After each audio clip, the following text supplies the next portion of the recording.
Hello, guys and gals. It is I, the Monster, and today we're doing our first episode of games I've been playing lately. Something that I know a lot of other YouTubers typically do. So yeah, it was about time I was going to make one of these anyways. This one's going to be a little different. This video I'm going to do a little less editing on. I want to know what people think of it, so if you can give me some feedback, that would be great. But I honestly wanted to get this video out a little quicker than usual, and this is a little bit more of a chiller video, so without further ado, let's just begin. Okay, first up is Power Rangers Super Legends 15th Anniversary on the PlayStation 2. So, I talked about this a little while ago, back during the late summer. I was at the Long Island Retro Gaming Expo, and this was one of the games that I got pretty cheap. This is not like the greatest game ever made or anything, but the real reason why I bought it was because it's a Power Rangers game that's got like 20 different Power Rangers in it. It's basically an anniversary game. Came out around the time like when the Disney owned Power Rangers and they were doing all their shows, and it's actually like not bad. Is it amazing? Is it gonna blow your mind? No, but like for the most part, it's decent. You know, like it's a competent game if you're looking to scratch that Power Rangers itch. It's most of like, you know, you'll get like your Mighty Morphin, and then you'll get like your Disney seasons. You'll get a couple of weird middle ones there, but for the most part, yeah, it's very straightforward. It's like a beat 'em up. It kind of plays like a beat 'em up with like a decent, not great combo system. You know, it's a decent enemy variety. The good thing about this game is the story's actually kind of cool. There's like a Power Ranger that's trying to get all the other Power Rangers together to stop like the bad guys, and it's all voice acted and stuff. So like they've gotten some of the older voice people from older actors and actresses that played the Power Rangers are in this. So that's been pretty cool. I'm a little disappointed personally because there's no Power Rangers in space rep in this, but yeah, it's cool, man. You get your Mighty Morphin at least, and I think it's pretty good. It's a later like PS2 and whatever other console was out around that time game. You know, my only real issue is it's like, besides it being decent, right, is that there's a lot of slowdown lag. And it's really frustrating because the game looks fine and like it's running good, but it's just that slowdown lag during the combos and stuff are like, ugh. So yeah, I think if you're bored or you looking for a Power Rangers title, or if you're a big fan like I am of this franchise, if you're excited about that beat 'em up that's coming out, this ain't too bad to pick up for cheap. I think it's a decent game. This could have very easily been like a high 7 game if they just made a couple little changes to it, but they didn't, and that's just how it is. So yeah, I would check this one out personally. It's up to you. So Power Rangers Super Legends 15th Anniversary. So next up is another game I have talked about admittedly on here, and that is the Metal Gear Solid Master Collection Volume 1. Particularly, I want to talk about Metal Gear Solid, the original game from the PlayStation 1. So, I talked about this in a past video. I've only ever really beaten Metal Gear Solid 2, and I really wanted to kind of jump into the series and get myself more evaluated with it. So, you know, I'm ready for if I'm going to play the Metal Gear Solid 3 remake, whenever the hell that's coming out. And here's the thing, man. Like, I actually like this collection. I think it's worth checking out for like $20-$30. I think it's a really solid collection. Like legitimately. Metal Gear Solid 1 is a very iconic game. I know it's popular. I know it's like one of those must-play games from the PS1 era. You know, Hideo Kojima really created a game that people are still talking about to this day, right? There are so many like iconic zones, iconic enemies, weird little quirky things like the controller swapping thing and things of that nature. There's a lot of Easter eggs. I respect all this stuff. I really do. I think it's remarkable how much they were able to pull off during the PS1. However, I gotta keep it real with you guys. I'm not really crazy about this game.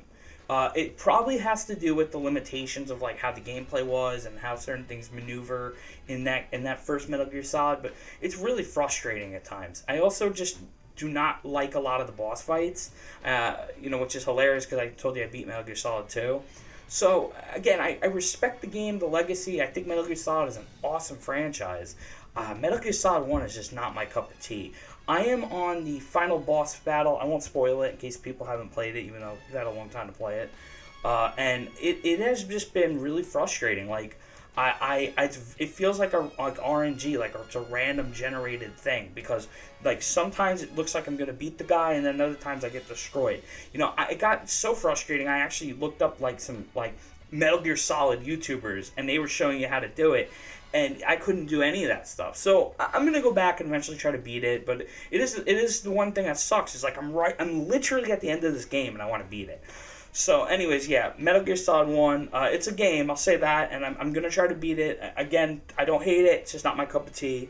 And this collection really slaps, man. I think people should check this one out for reals.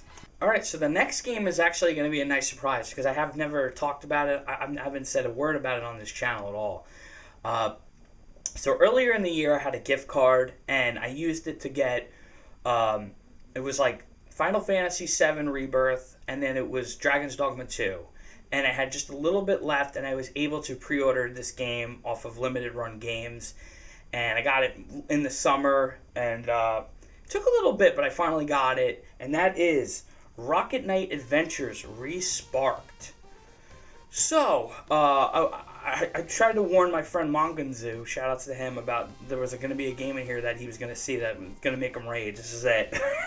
Listen, so Rocket Knight Adventures is like one of those games in my own personal life that I could just never find. I could never get it. It was just like out of like my reach. I played it like once or twice at a babysitter's house on the Sega Genesis, and I was like, this is really cool. And then that was it. I could never find it again. And anytime I found it, it was like in like a glass shelf for a ridiculous amount of money next to like, you know, a game like Chrono Trigger or something. You know, that was worth a lot at the time back in the day. And still isn't, technically. So, you know, for me, it was like when I saw that they were re-releasing these, I said, I gotta play these. I just gotta play these on the merit of that, and because, like, I don't know, I just really like Sparkster. I really like this little character. And I also want to say that I played the remake, or whatever, the newer game they put out later on. I played it on Steam, and I beat it. And I thought it was fine. A lot of people hate it. I get it. I totally understand why you hate that game, but I thought it was okay. Like, it was perfectly serviceable for me, at least. But again, I didn't know better. So this is just a collection of the games from like the Sega Genesis, the Super Nintendo, I believe. It's Rocket Knight Adventures. I'm looking at the back here. Sparkster, Rocket Knight Adventures 2, and Sparkster. And it's all these games in one package. You also get like extra features. You get the ability to rewind and fast forward, which is very nice. Via the Carbon engine, which is the limited run games engine. You know, you get like art museum. I think there's music. There's a lot of stuff on here. Like Konami actually like stepped up with this. They've been doing really great stuff with these collections. I mean, I just talked to you about the Metal Gear Solid one. And you know, obviously people love like Castlevania and like what they're doing now with all the other franchises. It's just crazy, man. But yeah, this is a really special one. And I want to say this before I forget. This also got they translated, Limited Run got an old Japanese comic of Rocket Knight. And they translated it.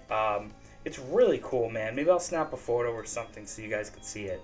But it's pretty sweet, man. I'm really digging that. So I was reading this cute little comic book, and everybody gets it. Everybody who ordered it got a copy, and it's a different reversible cover as well. So it's pretty cool. You get actually like a good amount of stuff. But as for the games, okay, so I really like these games. I respect them. I think they're beautiful works of art. The pixels and everything look awesome. The music's pretty great. There's definitely like Disney vibes, but like it kind of plays not incredible. Like I love the idea that he can charge his abilities. I love the idea that he can jet up and whatever, but some of it, the mechanics don't work great. It's a lot of physics jank, and it becomes very frustrating sometimes. Thankfully, like I was saying, there's a rewind and a fast forward feature, so it comes in clutch. But it is very frustrating. And, you know, the only other thing I could say is, like, the boss fights so far, I'm about halfway through the game. The boss fights are just not great, man. They're just really, really sloppy. There is, like, a minecart stage that I just beat not too long ago. I think it's the second stage or the third stage in the game. And it's just not good. It's just not fun. I don't know, man. So, yeah, and that's just the original. I forgot to mention, it's the original Rocket Knight Adventures. So, you know, again, I'm going to beat it. I want to play through it some more. I really like that. I tried Sparkster. Sparkster seems to be faster and more inspired by Sonic the Hedgehog. I read on, like, a lot of people are crazy about Sparkster. I didn't hate it. So I'm going to definitely play around more with these games. But I really am just very happy that I have this. On the Switch version, at least, as far as I've seen, In handheld mode, there is definitely lag. I forget if there's lag on the screen mode, but unfortunately there is lag. I wish they'd go in and patch it. But listen, I'm just happy I've got this collection. I think it's a great collection if you can find it. I don't know if Konami themselves are now putting out the collection, but if you can find it for a good price, I would say check it out. If you're interested in Rocket Knight, if you're a collector, check it out. If you're not into any of this, I don't know if I can recommend it to you. So, Rocket Knight Adventures Resparked. Sorry, Zoo. So a lot of these games on this list have been so far like games that I've almost beaten or I'm like halfway or whatever, right? This is actually a game that I have recently beaten maybe like a month ago, and that is Star Ocean, the Second Story R. So, I have no experience whatsoever with the Star Ocean franchise. I'm a huge science fiction guy, and every time I look at Star Ocean, I'm fascinated by it. But then I always hear about these negative things with the games and mixed perceptions, and the fan bases are unhappy or not. Sometimes they're happy, sometimes they're not. And I'm like, all right, I'm not going to play these games. I'm not going to play these big JRPGs and then get like disappointed. But this one just looked really special. Square Enix put out a demo. Square Enix has been crushing it with these demos, by the way. Which basically you could play like a big chunk of the first half, not the first half, like the first chapter of the game, and you could experience the game, and you could take that save data into the main game. I was blown away by the demo. This is a remake of the second game in the Star Ocean franchise from, I believe, the PS1 era, and it's all like HD, 2D HD, I don't know what the hell they're calling it anymore, and it's beautiful. And you basically get to pick between Claude, who's like the son of a soldier, who's from like Earth, or you get to pick Reyna, who's like this elfin race that lives on a planet, and she's more nature-y and old school and magic based. And so it's really interesting. You have this technology versus nature kind of concept going on, and like I just really really love this game. This game for me just hit at the right time, and it scratched an itch for me. I just needed something that was not crazy difficult to play, but also like engaging and just really fun. The thing that's really amazing about this remake in particular, from what I've gathered, is they really didn't change all that much. It's still intact. It's still very much the same PS1 game. You get different party members depending on which side you pick, and it's a bummer because like Reyna gets the better like party members, it seems like, but I loved Claude, so I had to pick Claude. If you pick Claude, I made a joke about this, but if you pick Claude, it feels like an old like 90s anime like harem, like Tenchi Muyo or something. Like every girl wants a piece of the Claude man. It's nuts, dude. But this game, like, it really, honestly, this whole game feels like a 90s anime. Like, that's when it came out around, and it just has those vibes. It's got a very old school. It's cheesy. It's dorky. It's a little campy, but it's also just like really fun. And the gameplay is very straightforward. You get into a battle on these big, beautiful fields. You slash, you hack, you do your two specials. You have summons that are all different, like your party members or like other Star Ocean characters, which is really cool. And you got your party members.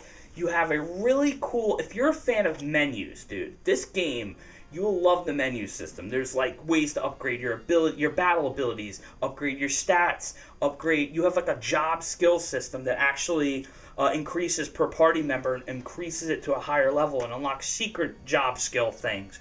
So like for instance, you could get like enlightenment and get like more skill points per match, or you could be a blacksmith, or you could be a musician and buff the party, or you can be a cook and cook really interesting foods, or summon familiars, which is just summoning animals into dungeons and buying and using them as shops and buying items and stuff like that, like the store. It's really cool, man. Like there's really creative stuff. You can even summon a bunny mount. This game is just really great. Honestly, my only real complaint about it is that the music is kind of not great. Like, the music's kind of bland. I just felt like they could have jazzed it up a little bit.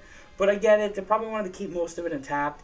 I gotta say this. So, one of the things that really surprised me about this game was, like, the first, 20 or so, maybe 15, 20 hours or so, you're like, okay, I get the beats of the story. Like, there's a war, and there's all this different stuff going on, and, you meet all these different characters, and you gotta get home, and all this other stuff, and you learn about all these other, the history of, these different countries and these areas, and then, all of a sudden, the game almost becomes self-aware of itself and like pulls the rug from like out under your feet, and you're like, holy crap, this game's going, dude. And it goes in like a direction you don't expect it to go, and it's amazing. Again, I'm gonna say this again, if you're a fan of old anime, this is like the game you gotta play because it's super anime, bro, and it's so much fun. Just a great chill vibes game. It's beautiful, great characters. Again, if you love your menus, you're gonna love this game. So Star Ocean, the second story R, big recommend. I've been recommending it to anybody who I feel like vibes with this game. So check this one out. I know it's also on Switch. I know it's on PC. I'm sure it's probably on Xbox too. It's probably on everything. Let's face it. It's probably on the Sega Game Gear. You know, I don't know what the hell. Just check it out, all right? So the last game we're going to talk about today is the most recent game I've picked up. I wasn't sure if I was going to talk about it in this video, but what the hell, screw it. Let's talk about it. And that is The Legend of Zelda Echoes of Wisdom. This was one of my most anticipated games for the later half of this year. I talked about it in one of my last videos I did a little bit ago. And, you know, I say this all the time, and people can roll their eyes at me or whatever they want. I know I'm going to say it. Here we go. I'm not a big Zelda guy. We should just put this on a t-shirt, right, at this point. But I love like the old school style Zeldas, the handheld games, the weird games, you know, when they're kids or they're chibi. There's something about that just makes my imagination run wild, and I love it. And this is like, you know, this is another kind of one of those games where it looks like they took the Link's Awakening engine, maybe they didn't, I don't know, and they just made a new game. It's just a new Zelda. And I am only a couple of hours into it, but I am really digging it. This is the first time, to my knowledge, that Zelda got her own game in the main series, or whatever this is considered. And I'm just wondering what the hell took them so long to do this, you know? This game's really cool because it kind of feels like they just wanted to make something different and something weird and let it just kind of exist and be its own thing. And I really respect and love that they did that. Like, there's some people out there that are saying it's boring. There's some people out there that are saying it's too easy. You know, there's some people out there that say it's a little clunky. I don't care. I genuinely am having so much fun with this game. You know, is it the hardest game you'll ever play? Not really. But that's besides the point, you know, it's getting the brain juices flowing. You know, you play as Zelda, instead of, you know, typically when you play Link and you're trying to save the day, Link actually is the one that needs saving in this game because the evil, I don't know if it's a Ganondorf or what the hell it is, he summons some kind of a rift, and the rifts go all across Hyrule, and you basically, as Zelda, you're gotta go with this little dude, Triforce, no kidding. This little guy, Tri, and you gotta go and mend all the rifts and save all these people. These people are getting pulled into the rifts, and then all these evil creatures and evil versions of them are showing up. So it's really interesting, it's really cool, it's a nice twist, and, you know, I'm not spoiling anything here because it's already in the videos, but, like, yes, you do get a sword form like Link. So, you know, you get your sword Zelda. If that's something you were worried about, you do get a form like that. But it's cool, man, and you're constantly summoning echoes of different things that you pick up throughout the world via a regular item, like a trampoline or a bed or a tree, or you're summoning different monsters like the pig monsters or the bats or the mole guys that dig, whatever, you know, the armadillos, or literally you're summoning everything. It's a little bit like Pokemon, honestly. But I'm just enjoying it. I'm having a good time with it. You also get to upgrade your sword form, and you get to upgrade, you get to make smoothies and which are like your potion system, and you get to upgrade that, it seems like. And there's like other things that I haven't fully unlocked yet. You know, I'm not very far. I'm at the first big rift in the game. But I'm just having a blast. I'm helping the Gerudo Desert out right now, and I'm enjoying it, man. I'm really chilling with it. So, I don't know. I'm liking this a lot. It's running really good, too. There's a little bit of that jitter that the Link's Awakening had, but not as bad. This definitely is running much better. And if this is one of the last hurrahs of the Switch, this is a damn good last hurrah. So anyways, that's my thoughts. Do you want me to review this game? Is it too late? Are you interested in hearing my opinions as the guy who keeps saying he's not a Zelda guy? You tell me. But yeah, that's it, you know? So anyways, guys, these are the games that I've been playing lately. It's been a hell of a year for video games, hasn't it? And there's more stuff coming. Like, I think we got Dragon Quest coming up soon. We got Marvel vs. Capcom physical collections coming out, and Sonic the Hedgehog's coming out. A whole bunch of stuff's coming. It's crazy. So you never know what's coming down the pipeline. But let me know, like I said, down below, what you think about this kind of video. Is it better? Because I'm trying something different so we can get this out a little quicker. And I would absolutely love to know if you want me to review the Zelda game. That almost fell out of my hand. And that's really it, guys. So please like, comment, subscribe, share, ring the bell, do whatever you got to do. We're very close to 700 subs. No pressure at all. And, that's it. More stuff's coming, and I'll hopefully have something out just in time for spooky season. So anyways, guys, take care. Peace out. And, Rocket Knight Adventures, baby. Sparkster. He's definitely not a ripoff of Mickey Mouse. Or maybe he is. I don't know. Okay, bye.